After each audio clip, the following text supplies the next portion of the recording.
నమస్తే, welcome to iDream weekend update with Kavitha. ఉపరాష్ట్రపతి పదవి అనేది రాజకీయాలకి అతీతం, రాజ్యాంగానికి లోబడి ఉండాల్సినటువంటి పదవి. ఇలాంటి పదవికి సంబంధించి ఇప్పుడు ఎందుకు రాజకీయాలు అందులో చోటు చేసుకుంటున్నాయి? ఎట్ ద సేమ్ టైం న్యాయ వ్యవస్థ గురించి కూడా ఎందుకని మాట్లాడుకోవాల్సినటువంటి అవసరం ఉంది? ఇండి కూటమి జస్టిస్ సుదర్శన్ రెడ్డిని తమ అభ్యర్థిగా అనౌన్స్ చేసిన తర్వాత బోల్డ్ అన్ని క్వశ్చన్స్ అయితే ఇప్పుడు తిరుగుతున్నాయి. వాటి గురించి మాట్లాడుకుందాం. మనతో పాటుగా ఉన్నారు సీనియర్ జర్నలిస్ట్ సాయి శేఖర్ గారు. నమస్కారం అండి. నమస్తే కవిత గారు, బాగున్నారా? అమెరికా నుంచి వచ్చి ఎప్పుడు వచ్చారు? ఎస్, 1 వీక్ అవుతుంది. 1 వీక్లో బోల్డ్ అని డెవలప్మెంట్స్ కనిపిస్తున్నాయి. అండ్ ఉపరాష్ట్రపతి పదవికి సంబంధించి జరుగుతున్నటువంటి ఇంత పెద్ద ఒక ఇష్యూ కావచ్చు, కాంట్రవర్సీస్, అలిగేషన్స్ ఇవన్నీ కనిపిస్తున్నాయి. కేవలం రాజకీయాలు మాత్రమే కాదు, న్యాయ వ్యవస్థను కూడా ఇందులో పెట్టడం, అందులోనూ మావోయిస్టులకు సంబంధించి కేంద్ర హోంమంత్రి అమిత్ షా అంత తీవ్రమైనటువంటి వ్యాఖ్యలు చేయడం. యాక్చువల్గా రాష్ట్రపతి, ఉపరాష్ట్రపతి రాజ్యాంగానికి లోబడి ఉండేటువంటి పదవులు, రాజకీయాలకు అతీతంగా ఉండాల్సినవి. ఏం జరుగుతోంది? ఎన్నిక అనేది ఎందుకు అలా పోటీతోనే జరుగుతోంది? యునానిమస్గా ఎందుకు జరగట్లేదు? ఏకగ్రీవం ఎందుకు కావట్లేదు? అసలు ఉపరాష్ట్రపతి పదవికి ఎలక్షన్ జరుగుతున్న నేపథ్యంలో ఈ ఉపరాష్ట్రపతి పదవీ కాలం ఎంత అనే దాని మీద ఎవ్వరికీ క్లారిటీ లేదు. అవును. కొంత ఈనాడు, కొంత డెక్కన్ క్రానికల్ రాధాకృష్ణన్ అనౌన్స్ చేసిన రోజు నాడు రాశాయి. రాయడానికి కూడా నేను ఆ ఎడిటర్ని కాంటాక్ట్ చేసి కొంచెం రాయండి, ఇది కాంట్రవర్సీగా ఉన్నది అని అన్న, జనానికి కన్ఫ్యూజన్ ఉన్నది అని. నేను మిమ్మల్ని క్వశ్చన్ అడగచ్చా? ప్లీజ్. ఇప్పుడు ఉపరాష్ట్రపతిగా ఎన్నికైన వ్యక్తి ఎవరైనా కానీ ఎన్నాళ్ళు పదవిలో ఉంటారు? సో యూజువల్గా ఒక 5 ఏళ్ల పాటు పదవీ కాలం అని అన్నప్పుడు సగంలోనే ఆయన రిజైన్ చేశారు. జగదీప్ ధన్కర్ రిజైన్ చేసిన తర్వాత ఇప్పుడు ఈయన పదవీ కాలం ఎంత ఉంటుంది? మీకున్న ఐడియా ఏంటండి? సో మామూలుగా అయితే 5 ఏళ్ల పాటు ఉండాలి, కాకపోతే 2.5 ఏళ్ళలోనే ముగుస్తుందేమో అని. ఆ కన్ఫ్యూజన్ ఏం అవసరం లేదు. First of all I would like to clarify that రాజ్యాంగం చాలా స్పష్టంగా చెప్పింది, రాష్ట్రపతి పదవికి, ఉపరాష్ట్రపతి పదవికి బై ఎలక్షన్ ఉండదండి, ఉప ఎన్నిక ఉండదు. ఓకే, ఎన్నిక మాత్రమే ఉంటుంది. సో ఎవరైనా రాష్ట్రపతిగా ఎన్నికైతే ఆయన టర్మ్ 5 ఏళ్ళు. ఇప్పుడు ఫర్ ఎగ్జాంపుల్ జాకీర్ హుస్సేన్ ప్రెసిడెంట్గా ఉండి చనిపోయారు. చనిపోయిన తర్వాత వివి గిరి పోటీ చేస్తే ఆయనకి ప్రెసిడెంట్గా ఉంటూ 2.5 ఏళ్ళలో ఎంతో కొంతకాలం అయిన తర్వాత చనిపోయాడు ఆయన. ఆ తర్వాత అతను మిగతా 2.5 ఏళ్ళు చేయడు. అది బై ఎలక్షన్ కాదు, అది ఎలక్షన్. ఇక కొత్త టర్మ్ స్టార్ట్ అయిపోతుంది. ఆయన పదవీ కాలం, ఆయన 5 ఏళ్ళు ఉన్నారు, 5 ఏళ్ళు అది. తర్వాత ఫక్రుద్దీన్ అలీ అహ్మద్ ప్రెసిడెంట్ అయ్యారు. ఆయన మిడ్వేలో చనిపోయారు. ఆ తర్వాత నీలం సంజీవ్ రెడ్డి ఎలక్ట్ అయ్యారు. ఆయన త్రూఅవుట్ ది టర్మ్ పనిచేశారు. సో రాష్ట్రపతి పదవికి, ఉపరాష్ట్రపతి పదవికి ఉప ఎన్నిక ఉండదు, ఇది డైరెక్ట్ ఎన్నిక మాత్రమే. బ్యాలెన్స్ ఆఫ్ టర్మ్ అంటే ఏమి ఉండదు. ఇక్కడ వీళ్ళిద్దరు ఏ సభలోని సభ్యులు కారు. ఉపరాష్ట్రపతి రాజ్యసభలో సభ్యుడు కాదు.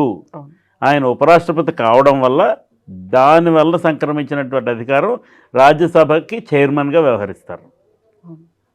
ఇప్పుడు ఫర్ ఎగ్జాంపుల్ ఒక రాజ్యసభ సభ్యుడు మధ్యలో రాజీనామా చేశారనుకోండి, దానికి ఉప ఎన్నిక జరిగితే అతని తాలూకా బ్యాలెన్స్ ఆఫ్ పీరియడ్కి ఇంకొకరు ఎలక్ట్ అవుతారు. దాన్ని క్యాజువల్ వేకెన్సీ అంటారు. అలాగే లోక్సభలో ఎవరన్నా సభ్యుడు రాజీనామా చేస్తే ఉప ఎన్నిక జరగచ్చు, ఏదన్నా ఒక సభ్యుడు చనిపోతే ఉప ఎన్నిక జరగచ్చు. అది ఆ లోక్సభ తాలూకా టెన్యూర్ ఎంతవరకు ఉన్నదో అంతవరకే ఉంటుంది. సపోజ్ ఆ ఉప ఎన్నిక జరిగిన తర్వాత 6 నెలలకో సంవత్సరానికో లోక్సభను రద్దు చేశారనుకోండి, ఏదైనా కారణం చేత, నేను ఎలక్ట్ అయ్యాను 5 ఏళ్ళు ఉంటానంటే కుదరదు. లోక్సభ రద్దుతో పాటు ఇతని పదవి కూడా పోతుంది. ఉపరాష్ట్రపతి పదవి పోదు, రాష్ట్రపతి పదవి పోదు. వాళ్ళు అదే ప్లేస్లో ఉంటారు. వాళ్ళు ఎన్నికైన రోజు నుంచి 5 ఏళ్ళు వాళ్ళ కాలపరిమితి. దీనికి 3 రకాల ఆప్షన్స్ ఉన్నాయి. ఒకటి, ఈ ఉపరాష్ట్రపతి అభ్యర్థిని మధ్యలో రాష్ట్రపతిగా మళ్ళీ నామినేట్ చేస్తే, ఒకవేళ అతను ఎన్నికైతే అప్పుడు ఈ ఉపరాష్ట్రపతి పదవి ఖాళీ అవుతుంది. మళ్ళీ దానికి ఉప ఎన్నిక జరుగుతుంది, మళ్ళీ దానికి ఎన్నిక జరుగుతుంది. అతను 5 ఏళ్ళు ఉంటాడు. ఇప్పుడు ఆర్ వెంకటరామన్ గారు ఉపరాష్ట్రపతిగా 2 సంవత్సరాల 11 నెలలు చేశారు. ఆ తర్వాత ఆయన్ని రాష్ట్రపతి పదవికి నామినేట్ చేసింది అధికార పార్టీ. చేస్తే ఆయన ఎన్నికయ్యాడు రాష్ట్రపతిగా. ఆ తర్వాత వచ్చిన ఆయన 5 ఏళ్ళు చేయాల్సిందే. కేఆర్ నారాయణన్ కానీ శంకర్ దయాళ్ శర్మ కానీ వీళ్ళందరూ కూడా 4 ఏళ్ల 11 నెలలు 4 ఏళ్ల 11 నెలల కొన్ని రోజులు ఇలా ఎందుకు జరిగిందంటే వాళ్ళని రాష్ట్రపతిగా నామినేట్ చేశారు కాబట్టి. సో ఉపరాష్ట్రపతి పదవికి బై ఎలక్షన్ ఉండదు. ఈయన రాజీనామా చేయకపోయినా మధ్యలో లేక ఇంకేదైనా కారణం చేత ఆయన ఆ పదవిని నిర్వహించలేకపోవడం లేక రాష్ట్రపతిగా నామినేట్ అవ్వకపోతే ఈయన 5 ఏళ్ళు ఉంటారు. ఎవరు ఎలక్ట్ అయినా సరే, అది రాధాకృష్ణన్ గారు కానీ సుదర్శన్ రెడ్డి గారు కానీ ఎవరు ఎలక్ట్ అయినా 5 సంవత్సరాలు ఫుల్గా ఉంటారు. ఇది ఫస్ట్ క్లారిటీ. రెండోది మీరు అడిగిన ప్రశ్న, అసలు ఈ భారతదేశం ఫామ్ అయిన దగ్గర నుంచి రాష్ట్రపతి ఎలక్షన్కి యునానిమిటీ అనేది లేదండి. ప్రతిసారి ఎన్నికే జరిగింది, ఏకగ్రీవంగా ఎప్పుడు జరగలేదు. ఒక్కసారి జరిగింది. నీలం సంజీవ్ రెడ్డి గారు ఎలక్ట్ అయ్యారు. ఈ నీలం సంజీవ్ రెడ్డి గారు వివి గిరి పోటీ చేసినప్పుడు కాంగ్రెస్ పార్టీ అభ్యర్థిగా రాష్ట్రపతి ఎలక్షన్కి పోటీ చేశారు. ఇందిరాగాంధీకి ఆయన మీద ఎందుకో కోపం వచ్చింది. ఆ దశలో అంతరాత్మ ప్రభావం ప్రకారం ఓట్లు వేయమని చెప్పింది. చెప్పడంతో అంటే ఆవిడ వివి గిరిని సపోర్ట్ చేస్తుంది. సో వివి గిరి గెలిచారు. నీలం సంజీవ్ రెడ్డి గారు ఓడిపోయారు అప్పుడు. బట్ జనతా పార్టీ ప్రభుత్వం ఉన్నప్పుడు నీలం సంజీవ్ రెడ్డి గారు రాష్ట్రపతి ఎన్నిక జరిగితే నీలం సంజీవ్ రెడ్డి గారు పోటీ చేసినప్పుడు ఎవ్వరూ వేరే వ్యక్తి పోటీ చేయలే. ఆయన ఒక్కడే భారతదేశ చరిత్రలో ఏకగ్రీవంగా ఎన్నికైనటువంటి రాష్ట్రపతి. ఉపరాష్ట్రపతి పదవికి ప్రతిసారి ఎన్నికలు జరుగుతూనే ఉన్నాయి. Always it is not unanimous election ever.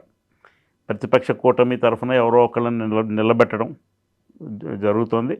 ఓడిపోతారు అని తెలుసు, అయినా కానీ నిలబెడతారు. అది రాజ్యాంగ స్ఫూర్తి.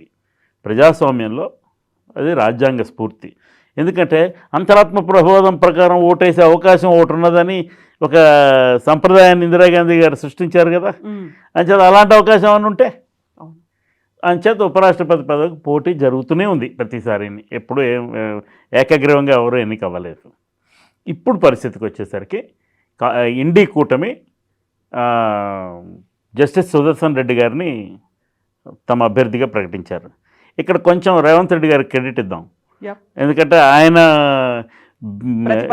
కులగణనకి సంబంధించిన కమిటీలో, ఎక్స్పర్ట్ కమిటీలో సుదర్శన్ రెడ్డి గారి నేతృత్వంలో వాళ్ళు చేయటం, వాళ్ళు చేసిన రికమెండేషన్స్ రాష్ట్ర ప్రభుత్వం వాటన్నింటినీ అంగీకరించడం, ఆమోదించడం ఇలాంటివన్నీ అయ్యాయి. కాబట్టి ఆయనకు ఉపరాష్ట్రపతి అభ్యర్థిగా ఈయన నిలబడితే బాగుంటుందన్న ఉద్దేశం ఉన్నది. సో ఆయన కాంగ్రెస్ పార్టీ అధిష్టానానికి చెప్పారు. కాంగ్రెస్ పార్టీ అధ్యక్షుడు మల్లికార్జున్ ఖర్గేకి, ప్రతిపక్ష నాయకుడు రాహుల్ గాంధీ గారికి ఈ కుడ్ కన్విన్స్ దెమ్ అండ్ వాళ్ళు వెంటనే అంగీకరించారు. ఈయనతో మాట్లాడడం అయింది. సుదర్శన్ రెడ్డి గారిని పెట్టారు. Sudarshan Reddy by far is the best candidate for opposition side, there is no doubt about it. And Sudarshan Reddy గారు ఈజ్ నాట్ ఎ పొలిటీషియన్. అంచేత హీ థాట్ ఇది అపొలిటికల్గా ఉంటుంది, రాజకీయాలకి అతీతంగా ఈ ఎలక్షన్ ఉంటుంది అని దాన్ని ఆయన ముందు he try to paint it like that.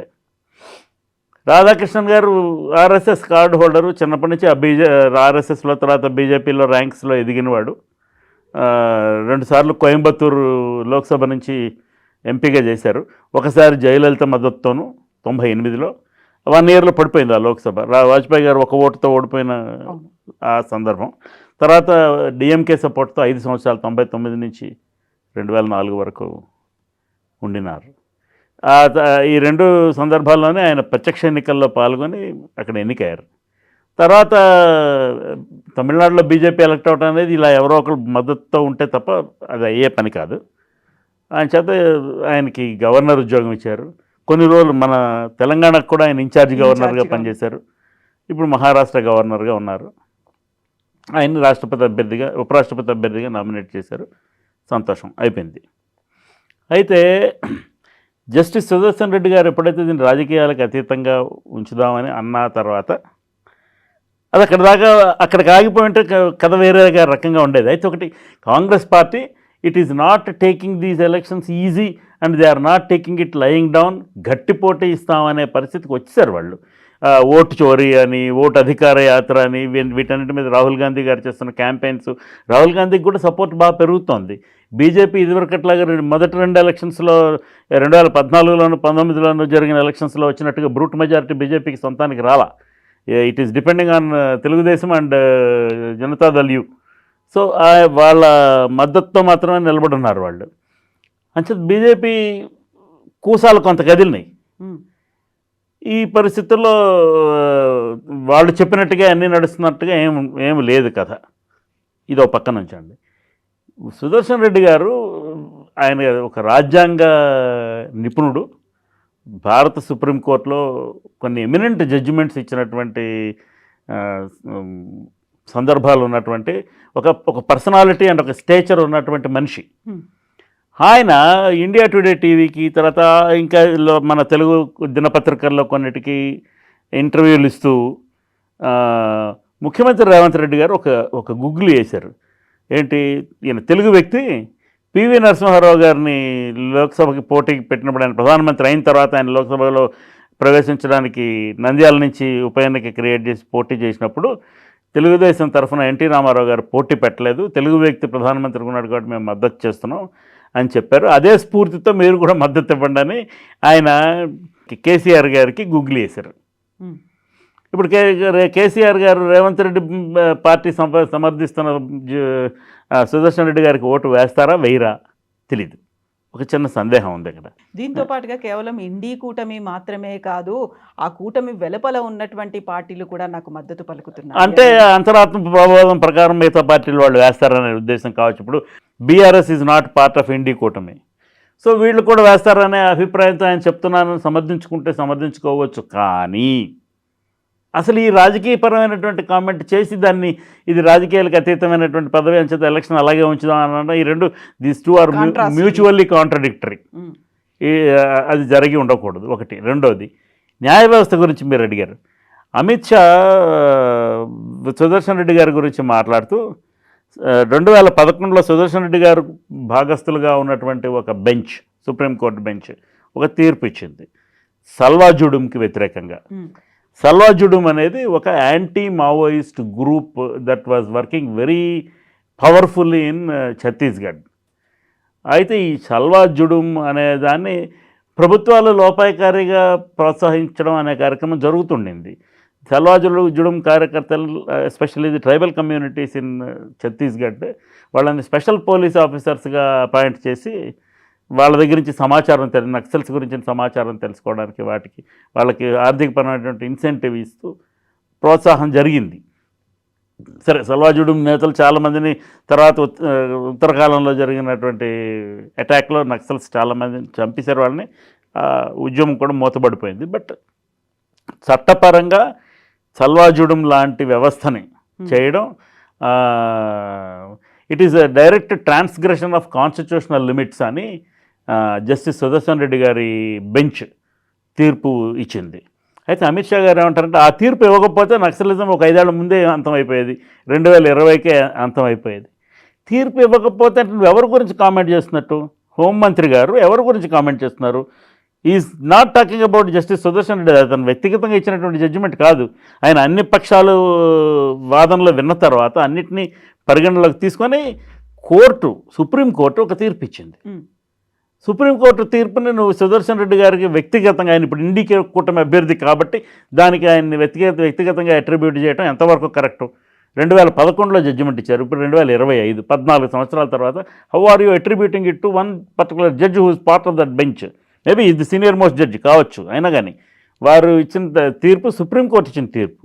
So ఈయన సుప్రీంకోర్టు తీర్పు కాబట్టి దానికి పొలిటికల్ మోటివ్స్ అట్రిబ్యూట్ చేయకూడదు అని వీరు అన్నారు, అంగీకరిస్తాం.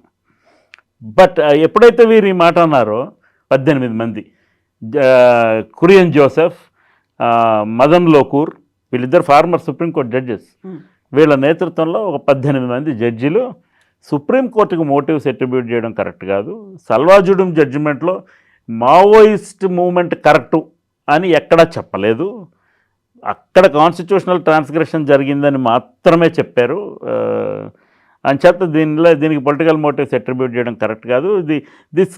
దీనివలన న్యాయ వ్యవస్థ మొరల్ దెబ్బతింటుంది అని అభిప్రాయపడుతూ ఒక 18 మంది స్టేట్మెంట్ ఇచ్చారు.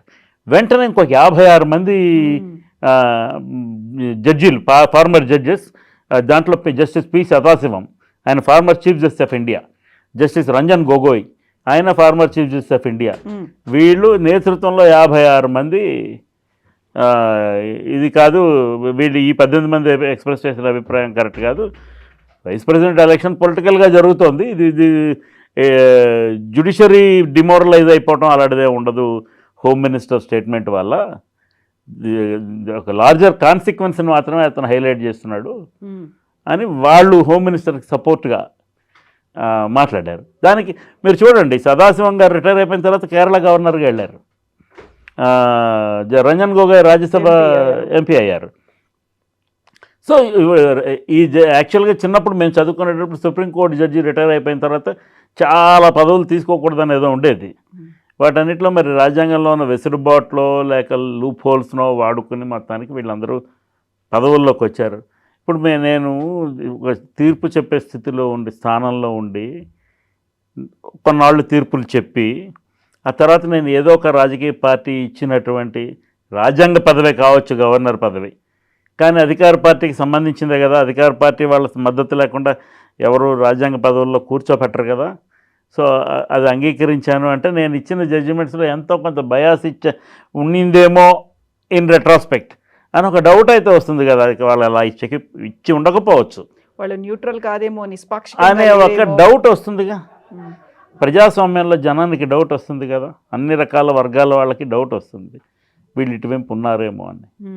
సో మొత్తానికి అదొకటి ఉన్నది ఈ 56 మంది ఖండించడంలో, అట్లానే వాళ్ళ 18 మంది ఆయన్ని వెనకేసుకు రావడంలో. యాక్చువల్గా సుదర్శన్ రెడ్డి గారికి ఈ కాంట్రవర్సీలకు దూరవలసిన అవసరం లేదు. ఇప్పుడు అమిత్ షా అల్వాజుడం జడ్జిమెంట్ గురించి మాట్లాడితే సుదర్శన్ రెడ్డి గారు సుప్రీంకోర్టు ఇచ్చింది అయ్యా ఆ తీర్పు, ఇది వ్యక్తిగతం కాదు అన్నంతవరకు చెప్పి వదిలేస్తే సరిపోయేది. ఇక దాన్ని పొడిగించకుండా ఉండవాలి. మన రాజకీయ నాయకులు చాలామందికి, ముఖ్యంగా హైదరాబాద్లో తెలంగాణలో ఉన్నటువంటి అన్ని పార్టీల రాజకీయ నాయకులకి. దెన్ వాట్ అబౌట్ బీఆర్ఎస్ ఎవరికి మద్దతు ఇస్తుంది? కేటీఆర్ అయితే ఒక కామెంట్ చేశారు, 3rd గ్రేడ్ సీఎం ప్రతిపాదించినటువంటి వ్యక్తికి మేము ఎందుకు మద్దతు ఇవ్వాలి?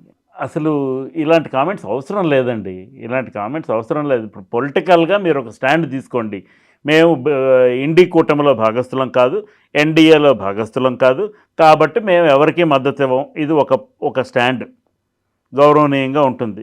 లేదు బీజేపీ నేతృత్వంలోని ఎన్డీఏ పరిపాలన మీద మాకు విశ్వాసం లేదు, అందుచేత ప్రతిపక్షాల ఐక్యత కోసం మేము ఇండి కూటమి అభ్యర్థికి మద్దతు ఇస్తున్నాం అనేది ఇంకో స్టాండ్. ఇక్కడ రాష్ట్రంలో వాళ్ళకి ఉప్పు నిప్పు కాబట్టి ఇండి కూటమికి మద్దతు ఇవ్వకపోవచ్చు. అలాంటి సందర్భంలో మేము బీజేపీకి మద్దతు ఇస్తున్నామని ప్రకటించడం ఇంకొక ఛాన్స్. వీళ్ళకి సేఫెస్ట్ ఈజ్ టు అబ్స్టైన్, ఎలక్షన్లోంచి పార్టిసిపేట్ చేయకుండా అబ్స్టైన్ అవ్వడం, లేకపోతే నోటాగా ఓటు వేయడం. లేకపోతే యూరియాని ఎవరైతే రాష్ట్రానికి తీసుకొస్తారో వాళ్ళకి ఓటేస్తాము అనేటువంటి మాట కూడా కేటీఆర్ అన్నారు. ఇవన్నీ కేటీఆర్ గారు అలాగంటే నాకు కొంచెం ఆశ్చర్యంగా ఉంది, ఎందుకంటే these things are the smack of political opportunism. But BRS is a political party and KTR is a politician. So ఆయన రాజకీయపరమైనటువంటి స్టేట్మెంట్గానే చూస్తాను నేను దాన్ని తప్ప, దాంట్లో I don't want to sit over judgment, అది రైటు రాంగు, కేటీఆర్ ఇలా అనొచ్చు అనకూడదు అని నేనేం చెప్పదలుచుకోలేదు. ఎందుకంటే ఆయనకే తెలుసు, ఆయన 10 సంవత్సరాలు ఒక రాజ్యాంగ పదవిలో ఉన్నారు అండ్ ఒక పెద్ద పార్టీకి వర్కింగ్ ప్రెసిడెంట్గా ఉన్నారు అని చెప్పి ఆయనకే తెలుసు. లోక్సభలో వాళ్ళకి 0 రిప్రజెంటేషన్, రాజ్యసభలో 2 ఉన్నారు సభ్యులు, రవిచంద్ర గారును సురేష్ రెడ్డి గారును. సో అండ్ అసెంబ్లీ, ఇక్కడ అసెంబ్లీలో 38 మంది ఉన్నారు. వాళ్ళు ఆ 10 మంది వెళ్ళిపోయిన వాళ్ళు ఎటు ఓటేస్తారో తెలియదు, వీళ్ళు రేపొద్దున విప్ ఇష్యూ చేస్తారో, చేస్తే ఎటు ఓటేస్తారో, లేకపోతే అబ్స్టైన్ అవుతారో తెలియదు మనకి. ఇవన్నీ వాళ్ళు రాజ్యాంగపరమైనటువంటి అవకాశాలని వాడుకుంటుంటారు కదా ఇప్పుడు ఎదురికి, అందుచేత వాళ్ళు ఏం చేస్తారో తెలియదు. ఇలాంటి పరిస్థితుల్లో బీఆర్ఎస్కి పెద్ద వాయిస్ లేదు. అలాంటప్పుడు అంటే ఇట్ ఈస్ పొలిటికల్గా వీఆర్ స్టిల్ రిలవెంట్ అనే అభిప్రాయం ప్రతి పొలిటికల్ పార్టీకి ఒక బాధ్యత.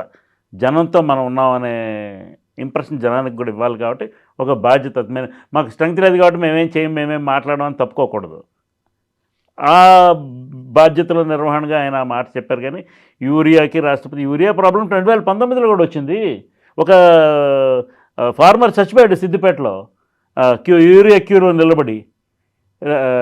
సరే ఆ యూరియాకి క్యూలు నడుస్తుంటే గందరగోళం జరుగుతుంటే యూరియా షార్టేజ్ సప్లై వస్తే కేసీఆర్ గారు ఏవో ట్రైన్స్ పెట్టి యూరియాను మూవ్ చేసి ఇలాంటి కార్యక్రమాలకేవో దానికి డబ్బులు అది ఇచ్చి చేయించారు. బట్ యూరియా అలాట్మెంట్ కోటా తెచ్చుకోవడానికి ట్రాన్స్పోర్టేషన్ అరేంజ్మెంట్ ఏం చేయగలిగారు, కానీ కోటా ఇవ్వకపోతే ఇప్పుడు మనకి జియో పొలిటికల్ ఇష్యూస్ వలన కోటా రావడం లేదు, యూరియా ఇంపోర్ట్ రావడం లేదు, ఇంకా రకరకాల సమస్యలు ఉన్నాయి.